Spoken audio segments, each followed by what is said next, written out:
শীতকালে ব্যাপক পরিমাণে আমলকি পাওয়া যায়। তো এই আমলকি খেলে আমাদের কি উপকারিতা আর কি অপকারিতা আজকের এই ভিডিওটা দেখে আপনারা অবশ্যই বুঝতে পারবেন। আপনাদের কাছে একটাই রিকোয়েস্ট থাকবে, অবশ্যই আপনারা শেষ পর্যন্ত দেখবেন, তাহলে আপনাদের কাছে সব কিছু ক্লিয়ার হয়ে যাবে। আমি এখানে অবশ্যই আপনাদের জন্য উপকারিতা অপকারিতা সব কিছু কিন্তু ক্লিয়ার করে এখানে বলে দেব। প্রতিদিন আমলকি খেলে রোগ প্রতিরোধ ক্ষমতা বৃদ্ধি পায়, ত্বক ও চুল সুস্থ থাকে, হজম শক্তি উন্নত হয়। আমলকি আমাদের কোষ্ঠকাঠিন্য, মাথা ব্যথা এবং অম্লের মতো সমস্যা দূর করতে সাহায্য করে এবং হৃৎপিণ্ড মস্তিষ্কের জন্য অনেক উপকারী এটি একটা ফল। তবে যাদের কিডনির সমস্যা আছে তাদের কম খাওয়াটা একদমই ভালো। প্রতিদিন আমলকি খাওয়ার উপকারিতা আমি আপনাদের সাথে শেয়ার করব।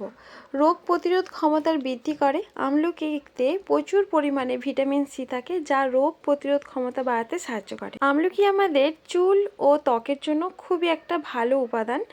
এটি ত্বককে উজ্জ্বল রাখে ও চুল ভালো রাখতে সাহায্য করে। ত্বক ও চুলের সাথে সাথে কিন্তু আমলকি হজম শক্তির উন্নতি ঘটায়। আমলকি হজম শক্তি বাড়াতে এবং কোষ্ঠকাঠিন্য দূর করতে সহায়তা করে। অন্যান্য উপকারিতার মধ্যে আমলকি আমাদের মাথা ব্যথা, রক্ত স্বল্পতা বা রক্ত শূন্যতা, বমি ভাব, দীর্ঘমেয়াদী কাশি, সর্দি কাশিতেও কিন্তু অনেক ভালো একটা উপকারিতা পাওয়া যায় আমলকি থেকে। হৃৎপিণ্ড ও মস্তিষ্কের স্বাস্থ্য। আমলকি হৃৎপিণ্ড মস্তিষ্কের জন্য একটি শক্তিবর্ধক হিসাবে কাজ করে, শক্তির উন্নত করে। আমলকি চোখের জন্য খুব উপকারী এবং দৃষ্টিশক্তি বাড়াতে সাহায্য করে। আমলকি আমাদের স্মৃতিশক্তি বাড়ায়। শিশুদের স্মৃতিশক্তি, মেধা বাড়াতে কার্যকারী ভূমিকা রাখে আমাদের এই আমলকি। তাই বন্ধুরা, অবশ্যই প্রতিদিন আমলকি খাওয়া বা আমলকি যেরকম হৃদযন্ত্রের শক্তিশালী করে তোলে, খারাপ কোলেস্টেরলের কমাতেও সাহায্য করে। আমলকির গুণাবলী কিন্তু বন্ধুরা আমাদের কাছে অনেক বিশেষ একটা গুণবাচক একটা ফল। এই ফলটাকে খেলে পারে কিন্তু আপনারা অবশ্যই সুস্থ থাকবেন, ভালো থাকবেন। তবে যাদের যাদের খেতে নেই সেই সব বলে দেবো। আমলকি কাদের কাদের খেতে নেই সেটা বন্ধুরা আপনাদের সাথে শেয়ার করব। অতিরিক্ত কাঁচা আমলকি খেলে অ্যাসিডিটি এবং গ্যাস হতে পারে। আপনারা প্রতিদিন কম করে অল্প করে খাবেন, তবে খুব বেশি খাবেন না। যে কোনো জিনিসের অতিরিক্ত মাত্রাটা খুবই খারাপ। সব কিছু ব্যালেন্স বজায় রেখে খাওয়াটাই অনেকটাই ভালো। সুগার রোগীদের জন্য, যাদের রক্তের সুগার কম থাকে বা ঘন ঘন নেমে যায়, তাদের নিয়মিত আমলকি খাওয়া একদমই উচিত না। যাদের অধিক মাত্রা অ্যাসিডিটি হয় তাদেরকে সাজেস্ট করা দরকার তার অধিক পরিমাণে খালি পেটে আমলকি না খাওয়াটাই ভালো। খালি পেটে আমলকির রস খেলে অ্যাসিডিটি বা অ্যাসিড রিফ্লাক্সের সমস্যা হতে পারে। বিশেষ করে যাদের অ্যালার্জি আছে, কারো কারো ক্ষেত্রে আমলকি খেলে অ্যালার্জির সমস্যা হতে পারে। তাই যাদের অ্যালার্জি আছে তারা কিন্তু বেশি আমলকি পরিমাণে না খাওয়াটাই ভালো। তবে আমলকি যারা খুব বেশি খেয়ে ফেলেন তাদেরকে এটাই সাজেস্ট করব, তো স্বাভাবিকের চেয়ে একটু বেশি পরিমাণে আপনাদের পানি খাওয়া ভালো বা জল খাওয়া উচিত আমলকি খাওয়ার কারণে।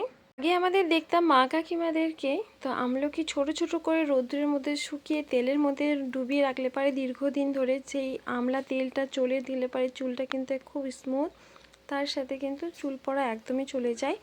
তো আমলকি আমাদের চুলের জন্য অনেক গুণাবলী।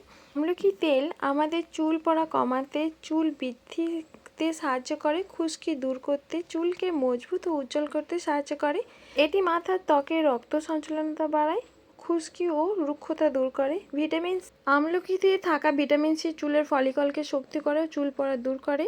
চুলের গোড়া যেমন পুষ্টি সংগ্রহ করায়, সুষ্ঠুভাবে চুল বাড়তেও সাহায্য করে। অ্যান্টিব্যাকটেরিয়া বিশিষ্ট খুশকি আমাদের মাথার ত্বকে চুলকানি দূর করতে সাহায্য করে। নিয়মিত ব্যবহারে চুল মজবুত ও লম্বা উজ্জ্বল হয়। চুলের জন্য কীভাবে ব্যবহার করবেন চলুন একটু জেনে নিই। 4 থেকে 5টি আমলকি বেছে কেটে বীজ ফেলে দিন। আপনি চাইলে আমলকি বেটে বা থেতো করে ব্যবহার করতে পারেন। একটি কাপে 1 কাপ তেল নিন, তার সাথে আমলকির টুকরো বা সামান্য মেথি যোগ করে আপনি চুলে ব্যবহার করতে পারবেন। মিশ্রিত অল্প আঁচে বা ভালো করে ফুটিয়ে নিন। আমলকি নরম হয়ে গেলে তেলের রং পরিবর্তন হবে, সেটাও আপনি চুলে ভালো করে লাগাতে পারবেন। তেল আর আমলকি সহ উনুনে একটু ফুটিয়ে নিলে পারে কিন্তু তেলে যখন কালারটা চেঞ্জ হয়ে যাবে, ওই তেল আপনি কাঁচের বয়ামে ভরে রাখুন, দীর্ঘদিন আপনি চুলের জন্য ইউজ করতে পারবেন।